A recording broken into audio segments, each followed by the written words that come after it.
안녕하세요. 오늘은 제가 과거에 영업을 했던 그 사례 중에서 좀 이렇게 DB라고 하죠. 네. 그 영업을 할 만 무턱대고 뭐 이렇게 아무나 붙잡고 영업을 할 수는 없는 거 아닙니까? 이게 뭐 손자병법에 나온 것처럼 적을 알고 나를 알면 백전백승이다 이런 것처럼 우리가 또 영업을 할 때 있어서 그 타켓이 될 수 있는 그런 그 대상의 DB를 미리 확보할 수 있다면 좋겠죠. 훨씬 유리하겠죠. 그리고 그 DB가 더 구체적이고 정확할수록 확률은 높아질 거고요. 제가 한 10여 년 전쯤이었을 거예요. 그때 저도 이제 뭐 영업을 하는데 그 DB가 없잖아요. DB를 좀 구해야 되는데 그때도 뭐 불법 DB라는 것도 있었고 불법 DB를 이렇게 사고 팔기도 그때는 했었어요. 지금보다는 이렇게 처벌 조항이나 이런 게 훨씬 좀 약할 때니까. 그런데 그런 불법 DB를 사는데도 돈도 많이 들지만 말 그대로 불법 DB지 않습니까? 그 상대방이 이게 우리가 그냥 동의가 되어 있느냐 안 되어 있느냐 이게 많이 있잖아요. 그냥 뭐 어떤 사람의 특정인의 핸드폰 번호나 이런 거 백날 알아봤자 뭐 하겠어요. 그렇죠? 두 가지 문제가 있어요. 그냥 어떤 사람의 이름과 그 사람이 사는 지역과 핸드폰 번호 정도 아는 거. 뭐 그런 DB. 그 다음에 더 문제는 뭐냐면, 그때도 마찬가지죠. 이렇게 전화해서 이렇게 뭐 그 DB를 활용하려고 했을 때, 내 정보를 어떻게 알았어? 라고 다그쳤을 때, 그 출처를 밝히지 못하면, 지금은 장난 아니죠. 지금 아예 바로 그냥 사람들 인식도 좀 이렇게 경각심이 높아져서 바로 신고를 해요. 그리고 신고하면 그거에 대한 처벌 조항이 굉장히 무섭습니다. 그래서 지금은 그런 불법 DB를 취득해서 뭐 영업을 해야겠다라는 생각은 꿈도 못 꾸고요. 지금도 뭐 DB를 온라인이나 이런 쪽에서 각종 이벤트나 이런 걸 통해서 이렇게 수집을 이렇게 하는 업체들 있잖아요. 그런 업체들도 비용을 들여서 수집을 하다 보니까 그런 DB들이 굉장히 비싸요. 뭐 실제 뭐 보험 DB 뭐 이런 것들은 하나에 뭐 한 10만 원이 넘어가는 경우도 있어요. DB 자체가. 근데 이제 한 10몇 년 전만 해도 그때도 물론 불법 DB를 이렇게 활용하면 안 됐지만 지금보다는 처벌 조항이 좀 약했을 때예요. 그렇다고 해서 제가 불법 DB를 한 건 아니고 그 당시 저도 이제 합법적인 DB를 어떻게 구해야 되나 하다가 문득 딱 생각이 나는 게 하나 있더라고요. 그래서 제가 이제 저 사는 근처에 그 손님들이 그냥 가게들이죠. 가게들인데 영업직 종사자들이 자주 방문하는 그런 데 있잖아요.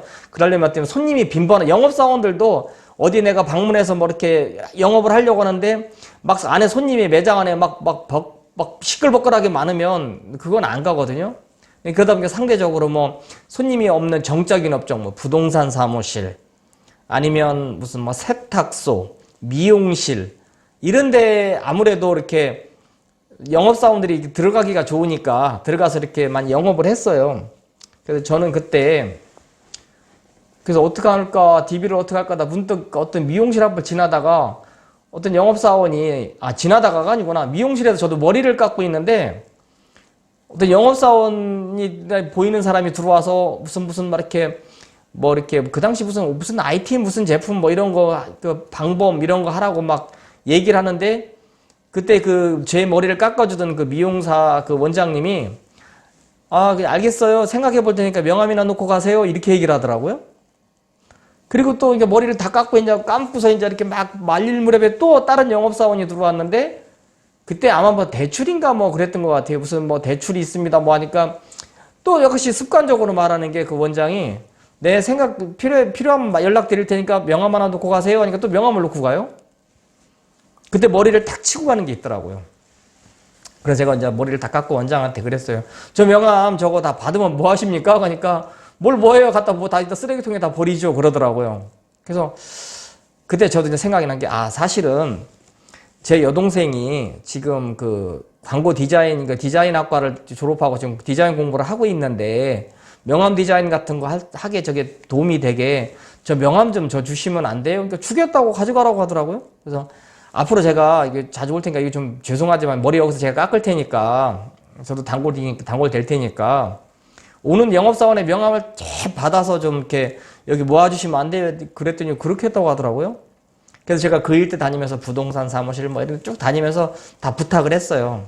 아, 제 여동생이 디자인 공부를 하는데 이 명함 이거 지금 이런 거 하기 위해서 공부에 도움이 되는데 이 명함 좀 모아주시면 안 됩니까? 그러니까 특히 나이 드시고 자식 있는 분들 같은 경우는 어린 학생이 공부한다고 하니까 아주 흔쾌하게 알았다고 하더라고요. 그래서 거의 그때 한 10몇 군데 명함 좀 받아달라고 했더니 다 오케이 했어요. 거절한 사람이 한 명도 없었어요. 저는 이제 한 일주일에 한 번꼴로 이렇게 가서 명함을 수거해 오는데, 일주일에 한 번꼴로 하면 뭐 중복되는 것도 있었지만 그래도 한 200장, 300장 뭐 이렇게 명함을 그 일주일에 한 번씩 수거를 해왔던 것 같아요. 근데 이제 생각해 보세요. 명함에는 그 사람이 다니는 회사, 무슨 일을 하는지, 무슨 회사에 다니는지, 이메일 주소, 그 다음에 핸드폰 번호, 그 다음에 이름을 보면 또 성별도 짐작이 가잖아요. 이렇게 확실한 정보가 어디 있겠어요, 그쵸? 그래서 이거를 부지런히 그 컴퓨터 엑셀에다가 이렇게 자꾸 이렇게 수집을 해놨어요. 그러면서 그런 그 영업사원들이니까 예를 들면 무슨 개인을 상대로 하는 영업사원 같다. 그럼 이런 판촉물이 필요할 것 같다. 그러면 그런 판촉물 관련된 거를 문자를 보내는 거죠. 문자를 보내거나 혹은 가끔 무슨 일 때문에 전화를 할 때도 있었어요. 또 아니면 이런 사람들한테는 그때 무슨 그 전자명함. 그때 한참 유행한 게 있었거든요. 전자명함. 아니면 개인 영업용 홈페이지 제작. 이런 거를 문자로도 보내고, 그 다음에 이메일로도 보내고, 때로는 알바 써서 전화도 하고 막 그랬어요. 그때 제가 최종적으로 수집한 게 한 8,000, 9,000명 이렇게 됐거든요. 물론 그 중에는 이제 기분 나빠하는 투로 내 정보 어떻게 알았냐? 그러면, 내가 저기 명함을 예전에 받았던 기억이 있다. 그래서 내가 했다. 그러니까 자기가 준 명함은 누군지 어떻게 알겠어요? 다 영업하려고 자기들 영업용으로 막 뿌렸을 거 아닙니까? 그러니까, 그러냐고.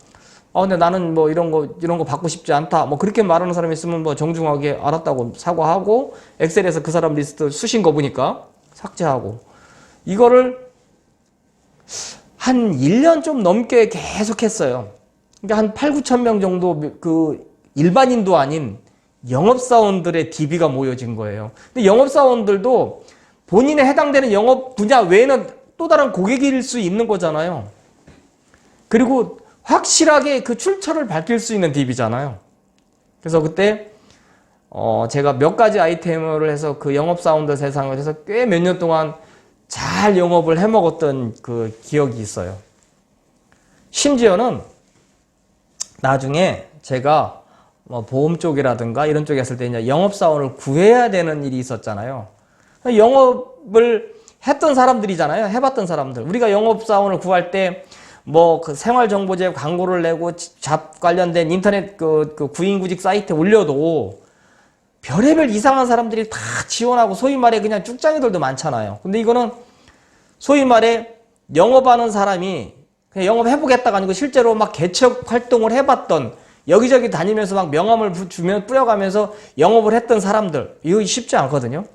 이런 되게 함량이 높은 사람들의 DB를 제가 입수했으니 얼마나 효율이 좋았겠어요. 그래서 이 사실은 요 내용은 그동안 누구한테도 얘기 안 했어요, 제가. 일반 가게집 같은 데서 명함을 두고 가는 영업사원들의 명함을 합법적으로 수집해서 그걸 또 다른 영업의 내 하나의 DB로 활용했다라는 거를 가까운 사람한테도 얘기 안 해줬어요. 지금 제가 처음으로 유튜브에서 제 하나의 팁을 공개한 거예요. 그러니까 지금도 가능할 거예요. 이런 가게 이런 데나 아니면 명함을 자주 놓고 가는데. 그리고 심지어는 제가 좀 친하게 지내는 그 명함 인쇄 업체 가가지고 그 사람들은 인쇄를 하면서 하나씩 샘플 넣고 이렇게 모아놓더라고요.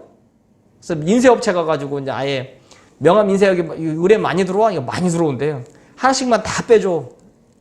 거긴 정말 이런 아까 놓고 가는 건 비할 수도 없을 만큼 많더라고요. 그런 데서 DB를 입수해가지고 제가 영업에 활용을 잘했었어요. 지금 혹시 이 영상 보시면서 활용해 보실 분들 해보세요. 특히 말할 때 그 사람들의 감성에 호소해야지. 예를 들어 자식 키우는 사람들이니까 지금 저도 이제 지금은 좀 나이가 있지만 뭐 제 딸이 디자인 공부를 하는데 도움이 되게끔 이런 자료를 좀 이렇게 수집하고 있는데 혹시 명함 놓고 가면 좀 모아서 좀 주시면 안 되겠습니까? 자식 키우는 사람들 중에 그거 거절할 사람 없어요. 뭐 크게 품이 들어가는 게 아니니까. 한번 활용해 보시기 바랍니다. 다음번에 제가 또 인터넷으로다가 뭐 이렇게 DB를 재밌게 수집했던 방법들, 그런 것들 제가 다시 공유해 보도록 하겠습니다. 제가 자주 올리는데 힘이 될 수 있게 구독 버튼 꼭 좀 눌러 주십시오. 감사합니다.